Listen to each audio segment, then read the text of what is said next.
তো আমাদের কাছে আইফোনের কিন্তু প্রত্যেকটা স্টক অ্যাভেলেবেল আছে, 15 বলুন, 16 বলুন, 16 pro, pro max, 17 pro, pro max, 16 plus, তো সব প্রোডাক্ট কিন্তু অ্যাভেলেবেল আছে। তো আমাদের এখানে দেখতে পাচ্ছেন কিন্তু হিউজ পরিমাণে অ্যাপেলেরও স্টক আছে, ঠিক আছে।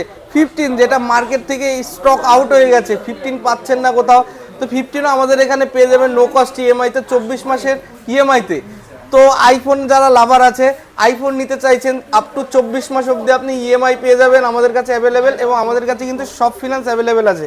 আর একটা কথা বলি ওয়ান প্লাসের কিন্তু একটা জিনিস সবার মাথায় এখন ঘুরছে, যেটা হচ্ছে নট 6, যেটা নো কস্ট ইএমআই। তো নো কস্ট ইএমআই নিয়ে যারা চিন্তা করছেন, অমর টেলিকম সেন্টারে কিন্তু নট 6 নো কস্ট ইএমআই তো হবে, এবং নট 5 তো নো কস্ট ইএমআইতে ছিল, অনেকে পেয়েছেন। যেটা লেটেস্ট লঞ্চ করেছে নট 6, তো নট 6টাও পেয়ে যাবেন কিন্তু ওয়ান প্লাসের মধ্যে লেটেস্ট, যেটা নো কস্ট ইএমআইতে পেয়ে যাবেন আমাদের কাছে অমর টেলিকম সেন্টারে।